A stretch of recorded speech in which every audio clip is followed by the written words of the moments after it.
Travis, are you rock climbing?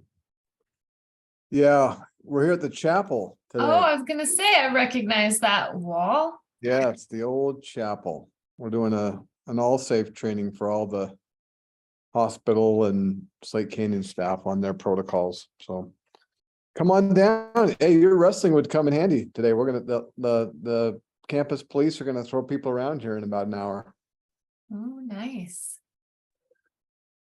So I got to switch to my phone. They're swapping out my meter. Oh, So I'll swap over to the phone real quick. okay. Angie, any sign of Sheri?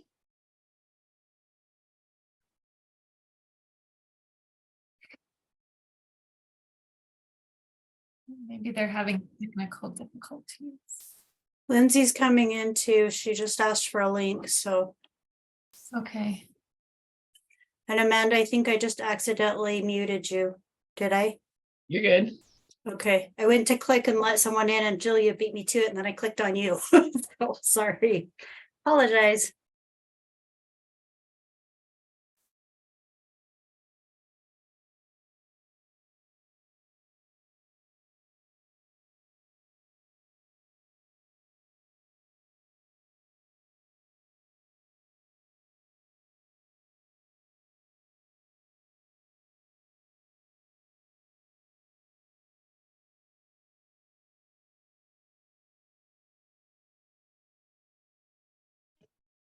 For those that are just joining us, we are waiting for Sheri, who's going to be presenting.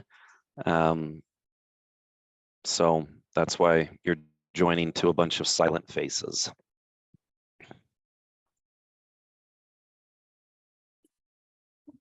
I'm wondering if they're having technical difficulties. So. Oh, there she is.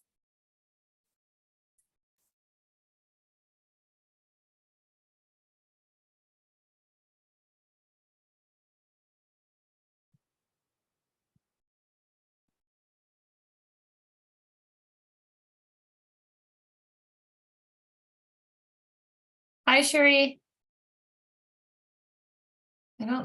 I couldn't hear Angie earlier.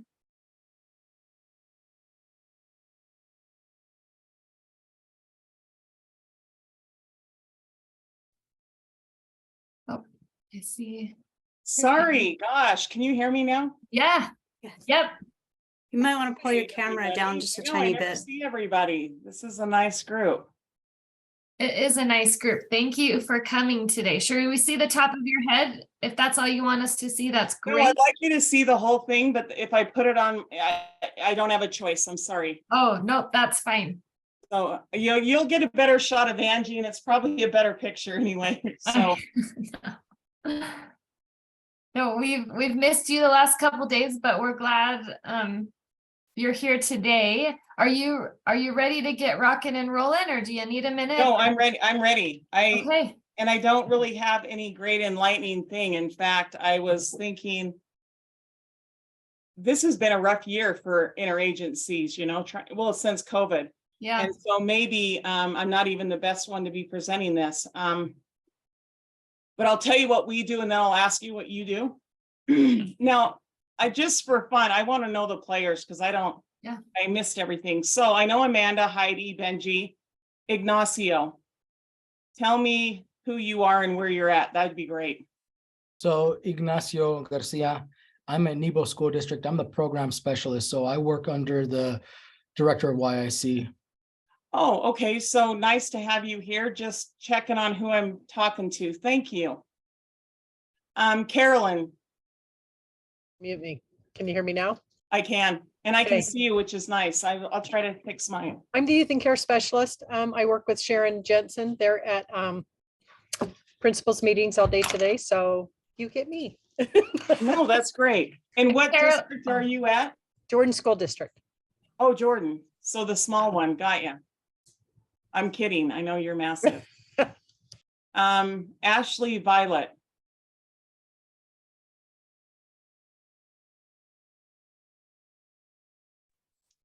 I'm at Grand County High School, the YIC director. Okay. Working with her. Ashley, how long have you been in the show? I feel like I don't know you, and that doesn't mean I missed meetings. A year now. Oh, so you've been on a while. Poor reflection on me. Welcome to the show. That's awesome. Lindsay Williams.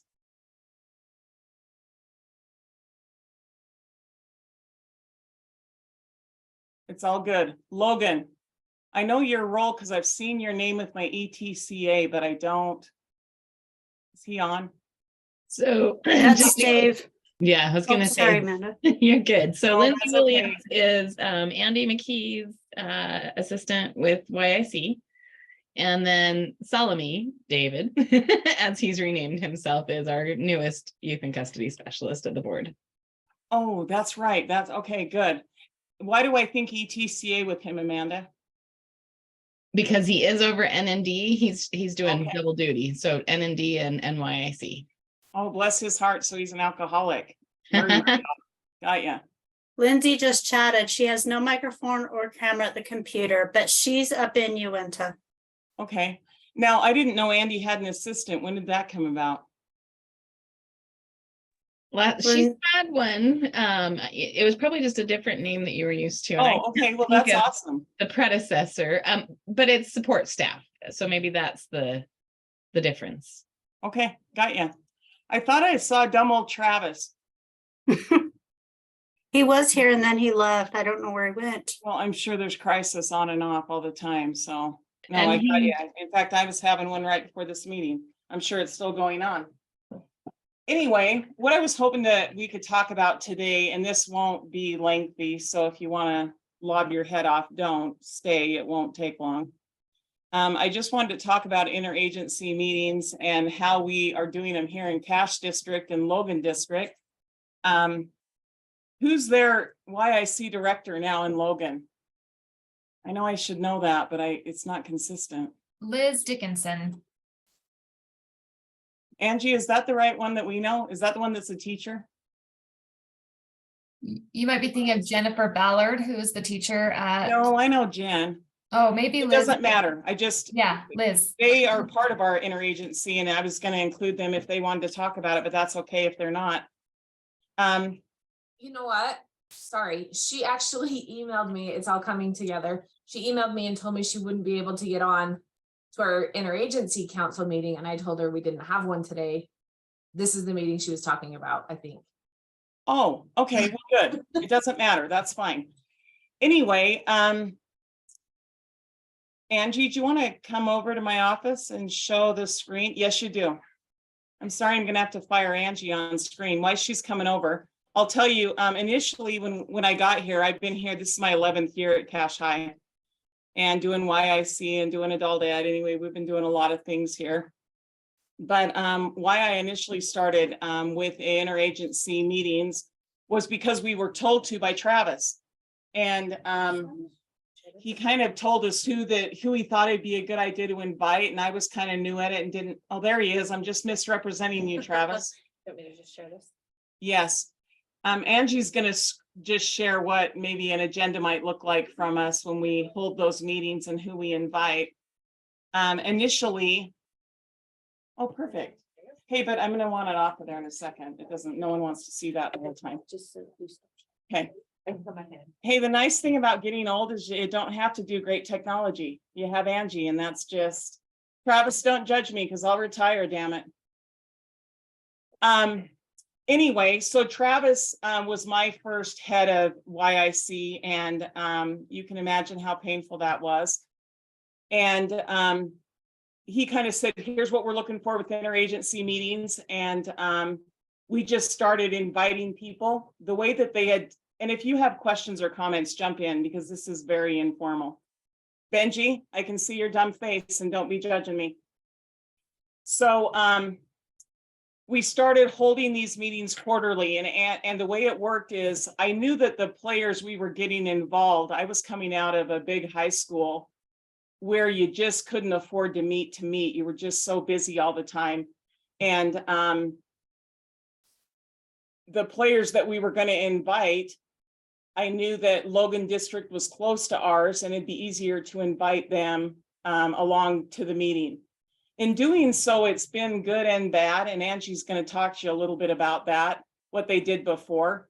I feel like it's not as personal about the student. It's more about what's going on in their department, how they can help us, making sure kids aren't falling through the cracks, that every kid is accounted for between Cache and Logan District as far as YIC goes. Anyway, we invite this group of people. Angie, do you want to jump on and tell us what it looked like? Kind of the more personal approach you were using before. And I don't even know if that's the best word for it, but I think it was more personal. Sure. What we did before we added some of these agencies is we really just met with DCFS and JJS, the caseworkers, and we brought our mentors in.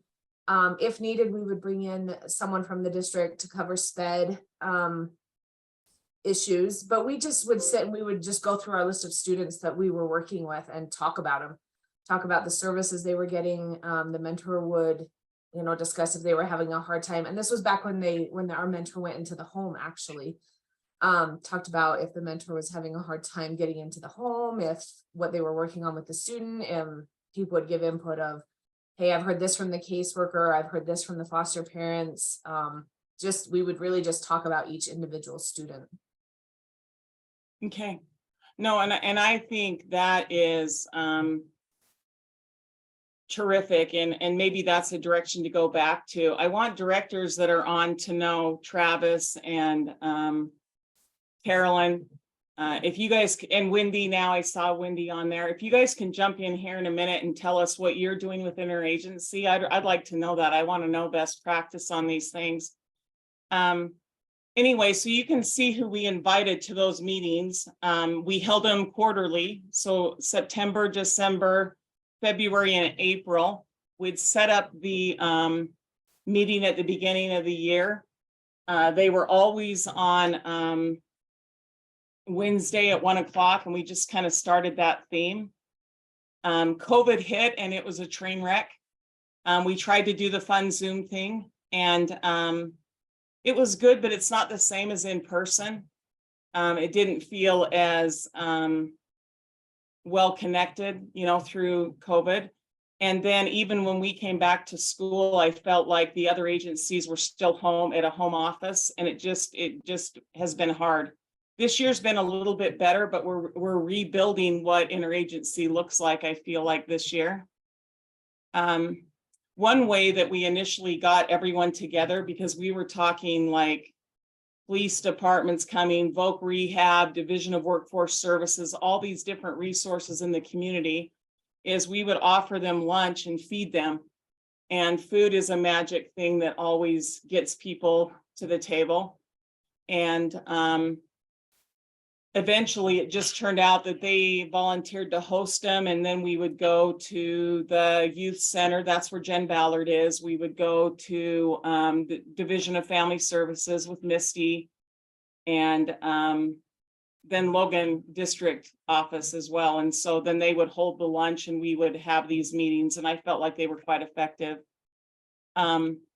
One thing I think we need to change up here is we have 2 schools that are close to us that I think we're going to need to start including, and that's Fast Forward, which is a charter school.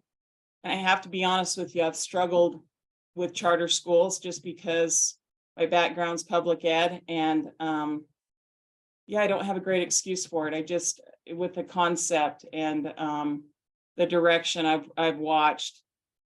And then the other charter school has been Intech, and they are up at the University, Utah State, but they are moving back down to Bridgerland, which is next door to us. And they will be here next year. The principal there, student taught with me 1,000 years ago, and he's a stud. And we've talked about combining some resources, which I think would be good. And including Fast Forward in that, just because some of the behaviors are getting such that it'd be nice to know as they're swapping between schools, what's going on. I don't know how you guys are feeling, but our worst behaviors right now aren't even YIC. our worst behaviors up here in Cache District. Yeah, they're waiting to go to court. Court's pending. It's kind of frustrating with the new direction of truancy and laws. It's kind of messed some things up here, but we are working on fixing that.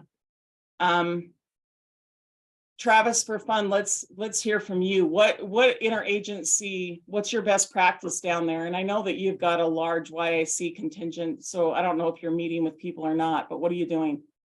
Yeah, thank you, Sheri. Yeah, I mean, obviously, these have evolved over time and they're constantly evolving. David Solomon was just down to see our LIC in action. And for me, it really becomes about relationships. I'm a big proponent of having individuals in leadership so that when I make a phone, they know me by name, I know them by name. If something comes up on my radar that goes, like, let's say probation, for example, I can call Jerry Oler, the probation supervisor, and say, hey, what's going on? And he'll tell me, right? I mean, that at the end of the day is kind of what our function is. We have a judge that sits on our interagency council. We also have a district board member that sits on our interagency council, because in both those cases, all those people then kind of act as counterbalances to one another in that space. And they're all aware of what we're doing and can support the work that we're trying to do in education for this specific population. Sometimes if you don't have all those players there, then something comes up and then they start to interact with each other and not knowing each other. And that's what I try to avoid when it comes to the interagency role and function. So that's Travis, I love that. I think that's what it's for too. Relationships are critical to, be able to pick up a phone and call whoever. That's awesome. How often do you hold them? We meet, on calendar, I usually set the dates 8 out of the 12 months. I think we're only obligated to meet quarterly, maybe 6 times a year. I forget what it says in the rule. I'll have to take a quick look, but yeah, quarterly. Okay. That's what I thought. So we give ourselves some wiggle room there. And the other nice thing is once you've built those relationships, like I had a meeting scheduled this month, but I just had everyone in person last month. We've already met 6 times. The grant, there were no hiccups with the grant for all intents and purposes. And so we're not going to meet this month, but it doesn't mean that those same partners aren't interacting with the other school entities because they all know each other. So I know that the probation has come over and presented to student services. We just had youth services partners come and present to all the principals at our principals meeting in Provo, because those relationships exist. So I just think that's, for us, we become a hub to this very complex group of students. The district relies on us to be that hub, and so do our allied agencies. I love that. Thanks. That's good. Do you meet in person now, or are you still Zooming? It's a mix. So we usually do 2 in person and 6 Zoom on the calendar. It doesn't hurt the fact that the board member that attends prefers to have it on Zoom. So if she's going to be there, it's easier if it's not in person. So that's kind of the way we fall. So that's been a really good balance for us. That's awesome. Do you talk about individual students? Now, this is a really great question. I know. So, and back to Angie's point. So prior to me coming to Provo, there was someone else running a meeting kind of out of the truancy office and function, where they had all the principals and all of these deans of students and all of these folks, for lack of a better way to put them, right? But not all of those individuals had a vetted interest in the students that were being staffed at any one time in that meeting. And so that's kind of a precarious position to be in. Technically speaking, with the MOUs and the opportunities we have in code and in our SCA LEA MOU that I think was just sent out by Julie or someone, right? We can have those conversations, but at the same time, not everybody has to, not everybody needs to be in the know. And so I like to have that process separate from this overarching allied agency. That's the benefit of being able to call someone directly, put them on the phone with the student services director and say, between the three of us, how nervous should this student be making the district, right? And what safeguards do we need to put in place to keep everybody safe? I'm more comfortable doing that than having that same conversation in a room of 30 people. Okay, no, good to hear, because sometimes I wonder if I missed the boat on that more personal approach, but we are doing that in other meetings, like you say. It's just nice to know what others are doing. I appreciate that. Does anyone have any questions for Travis on that, what they're doing? As far as directors, it's so nice to get some feedback on this stuff. David, what do you got? I saw your hand. Sure. Yeah, when I was there, I thought something was really neat is that the meeting that was taking place during legislation. So it provided an opportunity for us to talk about different bills and things that are going on in each person's world and talk about, kind of where we're at with those kinds of things. So I thought that was a great process to see happen. Yeah, David, try not to support Travis. I can't have it. Wendy, Jack, what do you got? How do interagencies look at your level, girl? Oh, there you go. I'll start, but I have to warn you, we have a scheduled fire drill in 3 minutes. Okay, well, you got 3 minutes, girl. You got it. It's gonna start. And I'm gonna hide out in here and stay here. Okay. I have no control over the craziness. So I think the way that we used to do LICs for my district changed kind of over COVID. And I used to have a lot more people on my council, but typically who I've worked,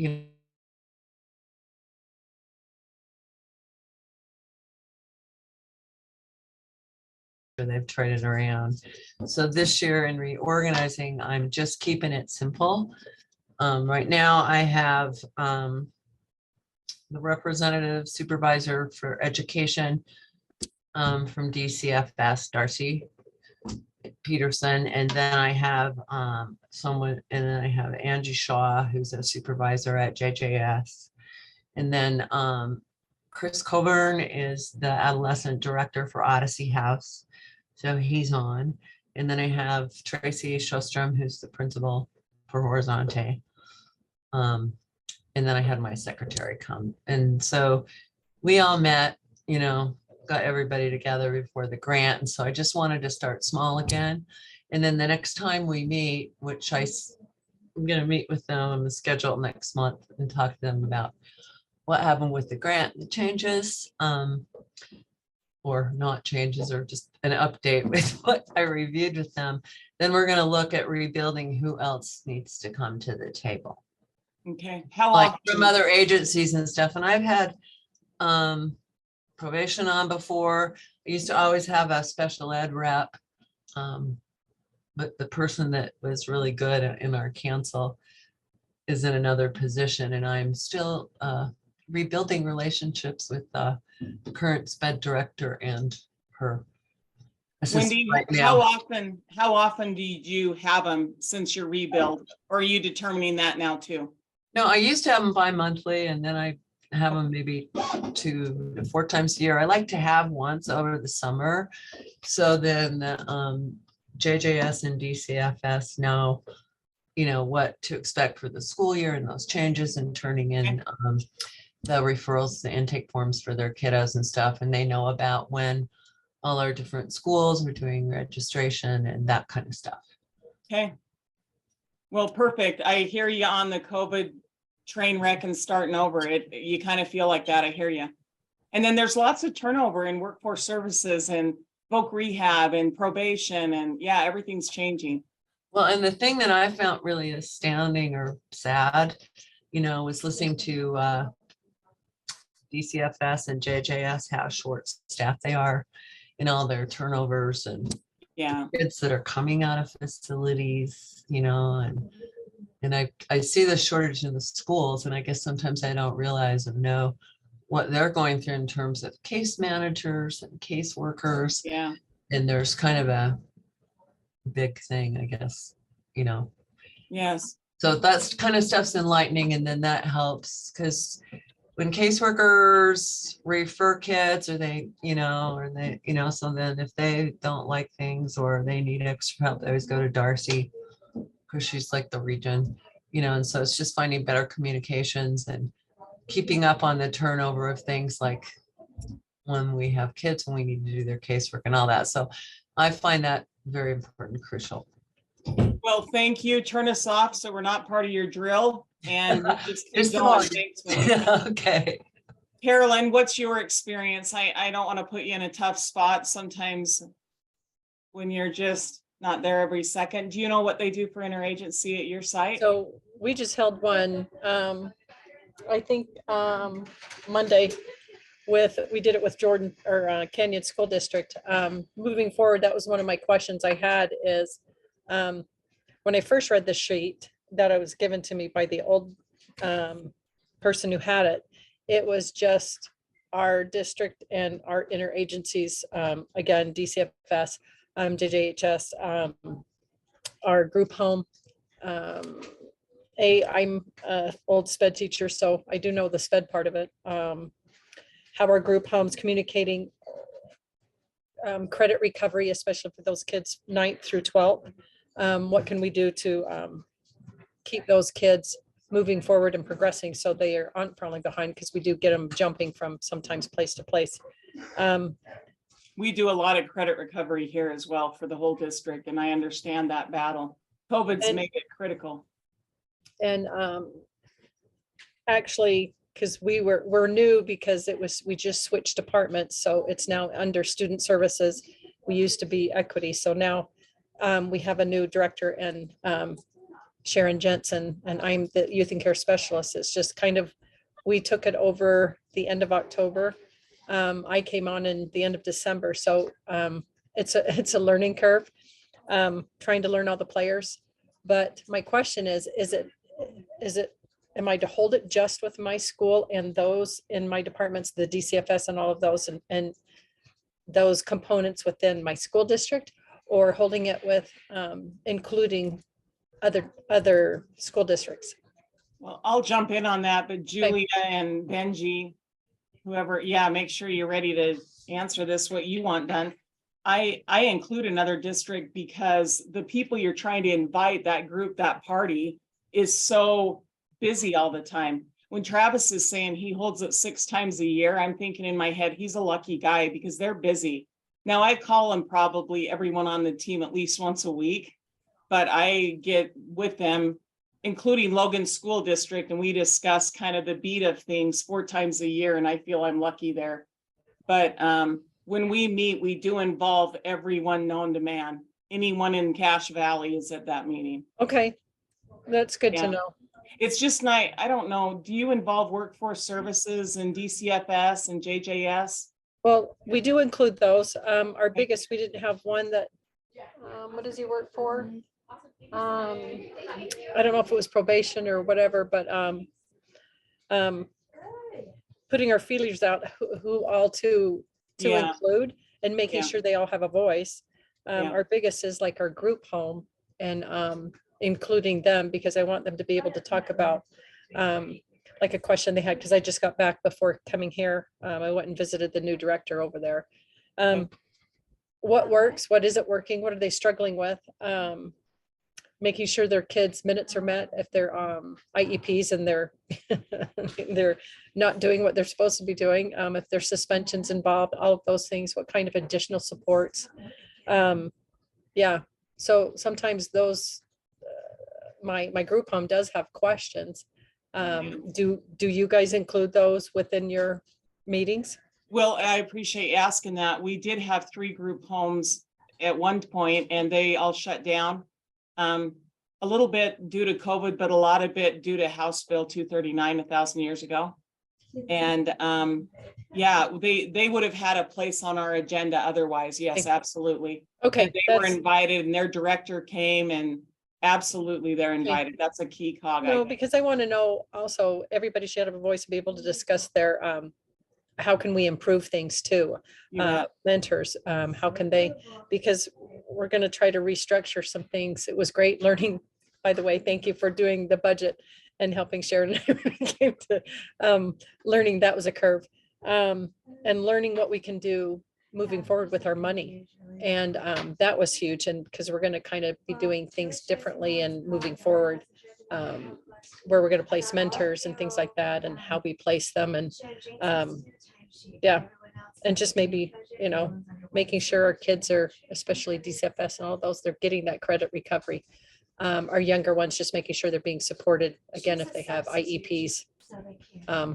I'm kind of a hound when it comes to making sure that, you know, if they had glasses on their IEP and they don't have glasses, what can we do to support that, and contacting DCFS and making sure that even those small things are met. Well, and they're not small things in Right. the eyes of the court, so good for you. So It sounds like you've got a great handle on it. Julia, I don't know, Benji, I don't know who wants to jump in, and is there a set group that you want invited to all these? I think you're saying all the right things. I think it is a good idea, I think, for your partners to combine some of your meetings. I think it's great, Carolyn and Chancey, that you were able to host that together. You know, Darcy Peterson is your liaison with DCFS, but she's also Wendy's liaison, and she's Granite School District's liaison, and right, she's got, and like Nebo School District, they Nebo and Provo and Alpine, they all share one liaison. And so I think sometimes when you're thinking about your partners and being mindful of their time, if they can come to 1 or 3 meetings, right, instead of 5 or 6, I think that's really considerate of them, which is great. So I think it really is as you need, right? Granite School District is very large. And so they're going to have a lot of people there that you probably don't need to meet with, and it might waste your time. And so maybe they're not the best partner. But I think that all the things that you're saying, all the suggestions that you're making are all correct. So I think you guys are doing great. Okay. Benji, what's your thoughts on this? I know you've been in that principal role. What, how do you run an interagency? What are your best practices? Yeah, I mean, when we ran it in the northern part with Weber, Davis, and Ogden, I mean, it worked well for us to do that with those 3 YIC programs together. I know geographically it makes sense to combine in some places, and it doesn't in others, depending on where you're at.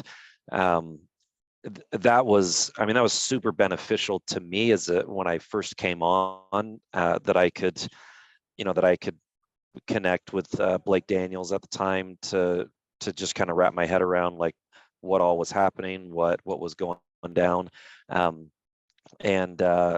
So, you know, as far as exactly who's all at the table, and you know, we do have the minimum of quarterly, but certainly if it makes sense more frequently, depending on what you have going on, it really is kind of a case by case. Like it's left vague intentionally because we didn't want to get so prescriptive that then in certain areas it doesn't make sense, right? That then it's set up as a huge hindrance as opposed to what it's intended to be, which is a support and just a way of being able to connect with the people that understand what's going on. I mean, I find in most cases, most LEAs have very little understanding of what YIC is and what's going on. So it's setting up opportunities for you to connect with the right people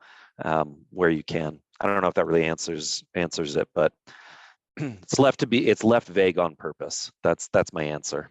No, you crushed it. That's good to know. I didn't know if there really was a list. I guess I just keep inviting the same people. So that's good to know. So I have a question too, and just want to say something because this came up today.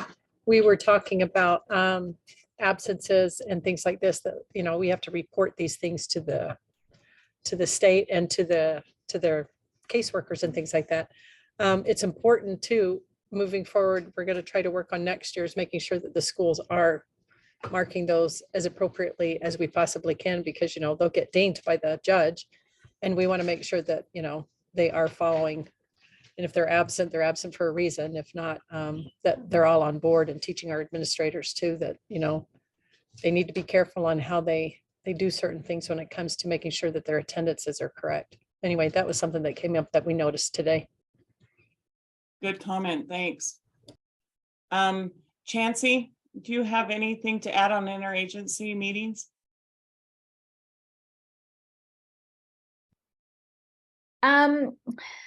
I think it's nice and kind to be able to offer and share with those agencies that are overlapping. And so I know when I brought it up, Darcy was like, oh, I would love that. That'd be great. But I see the value in if there are groups that are just a part of your district, having those meetings. And so what I have done, if there are, students we need to case or discuss, then I just reach out to those individuals and have those conversations individually. We are growing, and as I was starting this so this is only my second year in the position, but last year I joined the special ed interagency, and they meet with voc rehab. So I had this epiphany today during this meeting that I would just reach out to our special ed, and then we should have that interagency together.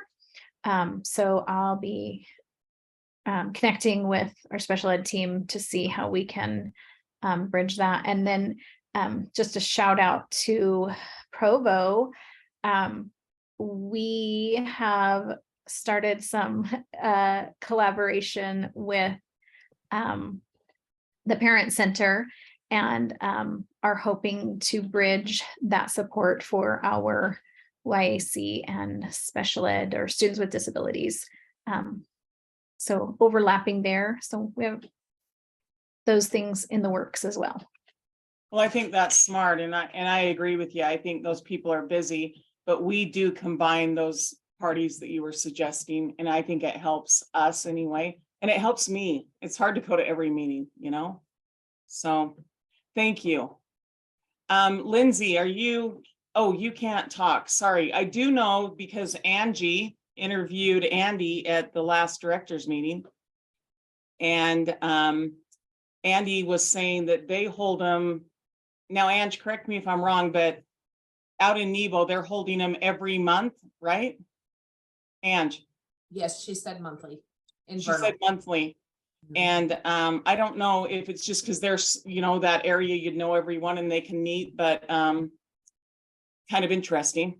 I don't know how they do that, but that's what they're doing out in Nebo. And if Lindsay types anything to me, I'll tell you. Anyone else want to add anything to this? What you'd like to see with interagencies? Ignacio, I don't know your role, if you hold interagencies separate or if you've got a director doing that. No, we hold interagency. So I'm in Nebo and we hold it monthly. Oh, okay.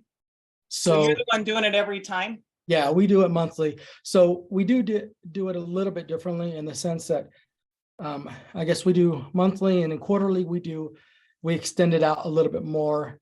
And so the monthly meetings are really where we talk about individual students. So, and then quarterly is where we kind of discuss big picture things. So we invite probation, case management, DCFS, Wasatch Mental Health, workforce services, that type of thing.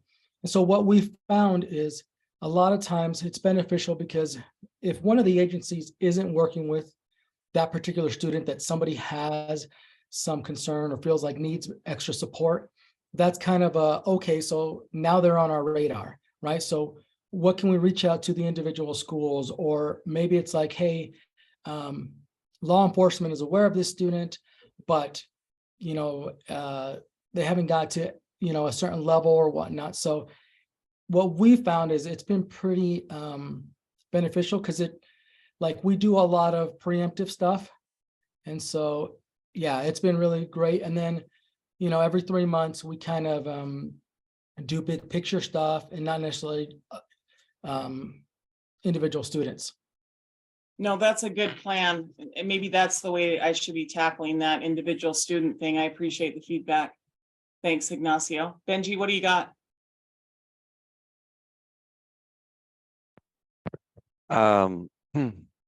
Okay. Oh, Julia, did you just attach it? Yeah, I Somebody just attached threw the in rule. code into the chat. I'm not Is- code, and- I'm sorry, I put in board rule in the code. Nice. Okay. And that is our accurate updated one. Yes. Great. So there you go, Chansey, and anyone. I mean, Chansey just specifically asked, but certainly available to you all. I just wanted to point out then and I just copy and pasted the specific LIC section of our code in there. And so this is something that the USBE team worked on this summer. And so that was a very intentional thing that we put. If you see in the code, it says that members of council required under subsection 1 shall include, and then we added, if applicable to the LEA, the following, and then it has the list. So that list is definitely who we want at the table. I mean, that's an intentional list, but also just recognizing that, you know, some of our LEAs in some places don't have relationships with all of these people, and so that's where the if applicable part that was just very intentionally put in so that you're not you're not bound to something that you can't even fulfill, or that you're trying to invite somebody 3 counties over because they're the nearest one, and it just doesn't even make sense, you know.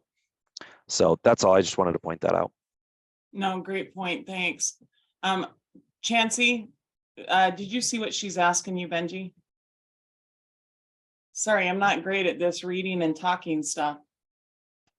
Yeah, and Julia put the Oh, you guys got it? put the link in there for us. Yep. Oh, perfect. Okay. I didn't go down far enough. Thanks. Sheri or Angie, can you share, can I share screen for 2 seconds? This is something that people definitely want to know. Yes, hot dog, do it. I don't know if oh yeah, all right. Do you want me to send Angie So down? you can see this folder right here. Perfect, nice job. So this letter, this violent crime letter, I'm super curious to know how many YIC directors are brought in on these and see these on a regular basis. I know you can hear me. My superintendent gives me them. Perfect. I Okay. see 'em. But then Okay. I'm sure I don't have the level of violent. Well, it's coming, but you have. Yeah. So the only reason that this is a helpful YIC conversation is because districts have these massive, like, comprehensive student assessments and student threat programs like you see here, right? We don't need to get into it, but it's a thing, right? And what sometimes happens is this allied agency group, the people that you have relationships with, if we all work together, it makes sense to everybody. If we don't act as that formal hub, both on the district side and on the allied agency side, they don't really talk the same language. They don't really understand one another in the sense that the district's going through all of this paperwork to make the most simple referral, right? And on the other side, law enforcement or probation, whatever, is like, oh, by the way, we just sent you a student with a aggressive ag assault. It's his 3rd one. And it was supposed to go to Alpine, but we forgot. And so the letter didn't get changed. And that's why he's in your district. And we summed it all up in 2 sentences. There's nothing else you need to know. Good Right. luck. Yeah. Right. I love Right. that. Yeah. And so I do think there's a real benefit to using those partnerships in tandem with one another, so that you kind of act as a check and balance for the systems that are not designed to talk to one another, right? It's just not intentionally designed that way. So just a heads up, I want to make sure everyone had that on their radar. And that obligation to notify the superintendent of those crimes is in code. But again, it doesn't naturally come to you as a YIC director, because it's an obligation to go to the superintendents. It usually goes to a student services office, but you want to be sure you're all in the loop. Because in many, many cases, we're talking about the same students. Mm-hmm. No, I appreciate your comments. I couldn't agree more. I think that cohesiveness, it helps the student, it helps the system, it helps you educate them better. Yeah, right on. Anyone else have a comment on interagency that I missed? Because if I missed you, it's not intentional. I think there's value. I think they're important. And the last thing I'll just add to this is that I don't just invite my interagency meeting to meetings, but like tomorrow we have Aaron Grewell coming in to talk to our school. And they're invited to those kinds of things. And I know that's playing the big card, Aaron, today, but anything positive that I can send out their way or get them involved in at my building, whether it's parent teacher for workforce services to come and have, you know, a tableette, or voc rehab, coming to every IEP, whatever it is. I just try to involve them every way I can. And I think that makes a difference in the relationship. And I know your style out there. I know you guys are as well. So just remember there's a positive twist you can put on that as well. And anyway, that's all I've got, Julia. I'm that fun. You are fun. You've called people some fun things. What did we call Travis when he left, his stupid face or something? I don't know. No, I think that was Benji, but I appreciate that was Benji. recognizing that. Well, Yeah, they're both a little. yeah, they really are, and I appreciate you knowing that. Yeah. Yeah. No, I'm with you. And the other thing that I just wanted to throw out too is my team would like to attend your meetings, and so even if we could just get there once a year, just to see how they're held, so people know who we are, so we show some support to you. So as you do hold those meetings, if you could send out an invite to one of us, we love to come. When they're on Zoom, it's obviously much easier, but we are willing to come to you. Anyway, so we're trying to do a little bit more of that. And so thank you for all you do. And thank you, Sheri. When we thought about Sheri for this meeting, the thing that really stood out to me with how they're running their LIC is that even through COVID, they were still consistently ish, right? Like at least you were getting people together on a Zoom. It might not have been functioning as well as you wanted it to, but you never dropped the ball. And so I started during COVID, and I have been, attending as frequently as I can since then. And so Sheri does a really good job with those partnerships. She's got really great relationships, as many of you do. And so I appreciate your time, Sheri, and having us pick your brain and having you include all these others. So Benji, I think, wants to say something else, and then we'll conclude as you'd like. Benji. First and foremost, I just wanted to thank Sheri and her wonderful face for sharing and doing this for us. I did just want to mention where this is part of our board rule. When we come out and do our formal monitoring visits with you, which happen at least once every 3 years, this is an aspect of that, right? So we will specifically ask to see your agendas, your meeting minutes, so actual evidence that these are taking place, because that is our charge as the USB YIC team, is that the LEAs that are receiving funding for us are compliant in board rule. Like I said, we tried very hard to make sure that the board rule was written to set you up for success. But that is just it's an important thing, right? If these are not taking place, that is something that would result in a corrective action that you'd have 30 days to submit a plan of how you're going to improve and follow board rule. And so this is beyond a suggestion or a good idea. It is actual Utah law. So it's something that needs to take place. So if you are struggling to meet what this code says, the last thing that we want to do is put somebody on corrective action. So please reach out to us or to anyone else. We are definitely here to support and to assist and to help. It's so much easier to do that than go about it the other way. So if you're struggling, don't hesitate to reach out to us and just ask for help, and we'll help direct you the best we can. Thanks. I have nothing else. Am I the one that closes this, Julia? Because I'm done. I'm happy to. So any other Okay. questions, concerns, comments? Good to see you guys. We except appreciate all for of your Travis. time. How about compliments? You should always include Oh, compliments and in that. compliments, any compliments. Okay. Great job, team. Thanks. Thanks for all you do. Thank you. Thanks so much. Okay, have a good day, guys. We'll see ya. See ya.